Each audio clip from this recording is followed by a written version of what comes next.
Let's get to Benavidez and Morrell. I'll start real quick with a take. So I've already talked about this a little bit in my post fight. You were gracious enough to check out my live after the fight. Thank you, brother. And Well then done. gave some further analysis on Sean's yesterday on the Porter Way. So I took what I did last night to try to bring something continue to refine my perspective on all this. I watched Beterbiev Bivol again, and I watched Benavidez Morrell the best I could because no official link is really up. You got to take bits and pieces from the internet that's gotten it up, but um and a lot of people still, even after Benavidez beat Morrell in a good ass fight in a very dangerous matchup for him, a lot of people still really skeptical when I think Benavidez could beat the winner of the fight on the 22nd, Beterbiev and Bivol. So I rewatched the fights, and I get it.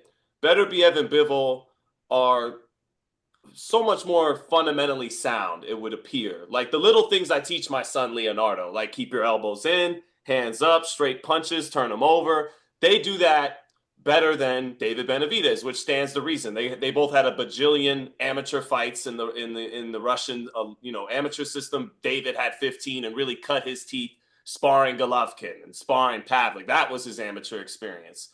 So I get it, and they are better conditioned athletes right now than Benavidez. You just got to take one look at them side by side, and Beterbiev and Bivol look like the more conditioned athlete compared to Benavidez. But all that being said, Benavidez has the sauce, and what I mean by that is may not be as straight up as them, but he's got the creativity. He's got the dynamic. He's got the varied up punch selection. Those two guys, as good as they are, as great as they are, kind of do the same thing over and over again. And Benavidez is just very dynamic when he closes that distance, and speed kills. Speed kills. And Bivol's faster than Beterbiev, and Beterbiev's not slow. But Benavidez is faster than both of them. And he's got youth. And then when you look at the tail of the tape, you feel like Benavidez is the smaller guy coming up from 68. And so was Morrell coming up from 68. But Morrell fought in the amateurs at 178 pounds. He's really a light heavyweight. And Benavidez is 6'2". Beterbiev is 5'11 and a half. Bivol is 6 foot. And Benavidez is an imposing 6'2". When he's fighting downhill, he looks 6'3 or 6'4 at times. There's something imposing about his size and his ability to go to the body. Jim Lampley told me that's what won him the fight. He says that's what wins a lot of professional prize fights at the highest level is who knows how to invest in that body. And Beterbiev's a good body puncher. But at the end of the day, David Benavidez is a Mexican fighter. I know people think like he's born in the United States, he's half Ecuadorian, but those hooks to the body don't lie, Chico. That's a Mexican fighter that can fight downhill and go to that body. Beautiful uppercuts on the inside. Again, not as tight and fundamentally sound, but I think the youth, the speed, he's big. And I think that the dynamic, creative punch selection on the inside, I'm going out on the limb. I got Benavidez against the winner of Beterbiev and Bivol, and I understand all the reasons why people think those guys win, and I listed some of them. But I'm sticking to my guns on that Well, one, man. let What's me your give you yeah? a perspective that only those of us who cover the sport can have. Not because we are geniuses or have some innate ability to analyze boxing better by our proximity, but there are certain things that you can deduce only if you're in the room. And you, like I, have stood next to all three of these men. We've spoken to them at length. We've been able to size them up like you would any other human that you're standing next to and having to interact with physically while interviewing mic to mic and uh, discussing things while looking in somebody's eyes and getting an idea of their energy. Beterbiev has the energy of a calm assassin. Like this guy has a chilling thing about him. Not that he is mean or rude or nasty or certainly not evil, but it is just a calm kind of executioner, might be a better word, type of energy, right? I believe that boxing is something that has a cultural bend to it. Like where you're from, where you learn to fight, the community and the attitude of the people around you, the makeup of yourself physically based on the genetics of where you're from have all played a role in creating each and every fighter. So for Beterbiev's sake, this is how I perceive him. Again, standing next to him, uh, Bivol is a different kind of calm. He's an easy thinking guy. He is more academic, I believe, in his analysis. He is calm and confident because he's done his homework. He doesn't look like an imposing figure, but he's a little bit long in the arms and he's a little bit lanky in the way he stands. You can tell by his posture he's going to have a lot of dexterity and movement, and he is going to fight long. You can just tell by the way he stands. And this is what I mean by when you stand next to enough fighters and study the sport, you can pick things up like that that I believe you have to like see with your own naked eye and measure up next to your own physicalities, right? I'm a fairly tall guy. I'm a somewhat big guy. So I can size up a another fighter and see how their bodies move and how they're created and how they use their natural ability to make boxing the profession and execute it the way that they do.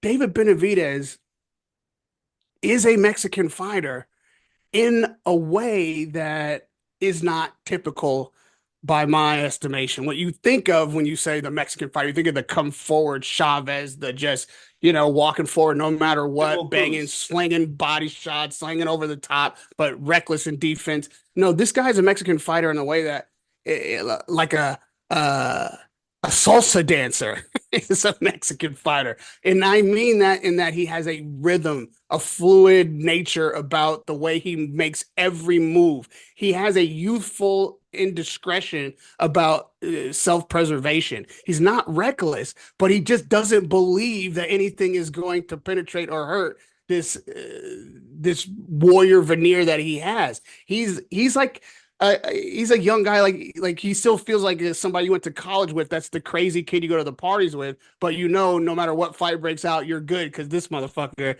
is gonna go loco if it goes down in here. There is, I believe, a rhythm to boxing that trumps a structured discipline. And His artistry can offset some of that perfectly fundamentally sound stuff. yeah, just listen, and that's why it's a science because all this math goes into it, and like the air quote slick black fighter trope that is a real thing, and it's hard to talk about it without sounding racial or making it like Right, being accused of being a racist. But I'm saying this in every sense, in right, every culture with affection. I'm saying it because right, it's like listening to different kinds of music. It's not racist to say Latin music sounds different than Russian music. And right. I believe because there's a rhythm in boxing that you can match these notes up. You can match the rhythms up. You can see who's going to be in the pocket on the downbeat, who's going to be landing punches when it's quiet. I think that is where David Benavidez makes the difference in both of those fights. I agree with you. I'd have him as the favorite, and it isn't because I can say that he is technically proficient at any particular thing that makes him a mathematical favorite over the others, but it's a flow, a rhythm, a certain style that which make fights that I think best both of these other opponents, no matter who wins, it better be Evan Bivol. And he somehow seems a lot bigger. I was marveling about that even on Saturday night, but when I've seen him in person, I'm just like, how the fuck is this guy a light heavyweight? At minimum, he looks like a cruiserweight. And standing next to Beterbiev and Bivol, they look like small guys. They could beat the shit out of me. I'm much bigger than them, but not Benavidez. I don't know how he's doing it, but he must have like It's a hollow big bones. motherfucker. He must have like I don't Yeah. know how he's that big at that weight. And So to for be those fair, reasons, the yes. power is like been a little questionable in these first two fights at 75. Like I get that. We're talking about the size, and yet the knockouts haven't shown up yet. And he's yet to score a knockdown at 75. But I still don't think he's anything near feather fisted, man. And particularly Hmm. against Beterbiev, more so than Bivol. if you're going to be coming into the power and bringing the fight to him, you could get hurt by one of those uppercuts and the body shots.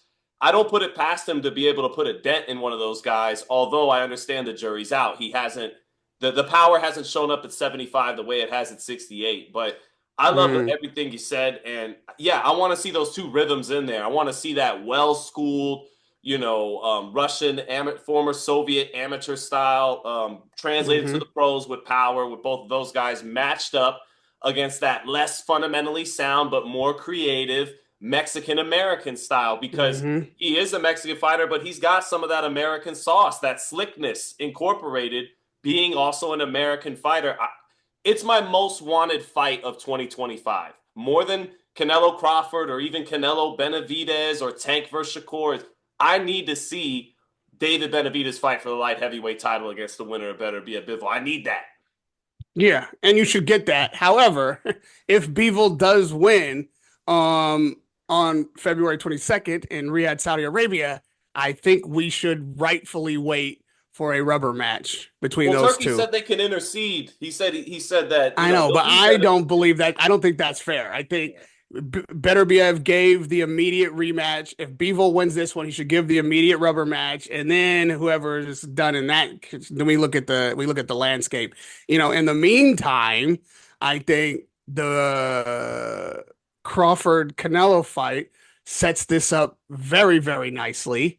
There's no reason why, if Canelo is available, and there is a rubber match on the cards for Beterbiev and Bivol, that Benavidez shouldn't come down to 68 and meet Canelo. I would listen if he could get that fight, and now that Canelo is showing up at these Riyadh season events, he's in the mix. He's got a fight made there. I don't think there's a reason why we shouldn't see Canelo Beterbiev. I'm sorry, Canelo Benavidez. No matter what happens with Terrence Crawford. Well, yeah, I remember you cracked me up when we did one of these a couple months ago, and you said, I feel like I'm listening to Sean Tell fan fiction. So I got a great piece of Sean Tell fan fiction, which is so Samson Lukowitz says Benavidez won't be back in the ring until September, right? If hmm Beterbiev were to beat Bivol in a rematch, which I feel like more people are giving the edge to Bivol, but if he were to hmm beat him and that's it, 2-zip, and we're done here, man, hmm how about Canelo Crawford main event, Benavidez Beterbiev co-main event, Allegiant Stadium, Las Vegas, Mexican Independence Day weekend. Anyway, Yeah. one can dream, one can dream, but I don't think, I don't think that's out of the question because, yeah, sadly for them, neither Beterbiev or Benavidez is such a big draw that they demand a main event, especially if Canelo and Crawford are an option as the main event. That's a hell of a chief support. That's a co-main for sure in Mexico on Mexican Independence Weekend. That, listen, just because it's Sean fan fiction doesn't mean it can't happen. You know what I it's a good mean? kind of Sean Like, fan fiction. This is yeah. you know what I mean? Somebody wrote The Matrix at some point that was fan fiction. So I could see that happening. Yeah. Yeah, I could see that happen. I think, maybe for me, I hate the idea of completely missing out on something that should happen. And I do think Canelo Benavidez should happen. And if Benavidez and Beterbiev happens first, Canelo and Benavidez will never happen because then he'll definitely never go back down to 68. And Canelo knows what he's. Canelo's too smart to even consider 75 if he doesn't want to fight What do Benavidez you at think of 68. what do you think of the idea Benavidez floated out to Andre Ward, which is, hey, let me handle my business at light heavyweight. He retains the super middleweight titles against Crawford. I'll meet him at a catchweight. I'll meet him at 72, 71, and we could go He, undisputed versus undisputed. Listen, Yeah, if now I we're was going Canelo, dark. I'd be like, fuck you. Come to 68. I'm the king here. And if you want to fight that badly, like he's telling Crawford, then you got to come to the weight division that I'm in. I think Canelo has the right to demand that. And if you want to fight that badly, you do that. I don't think there's anything in that deal for Canelo.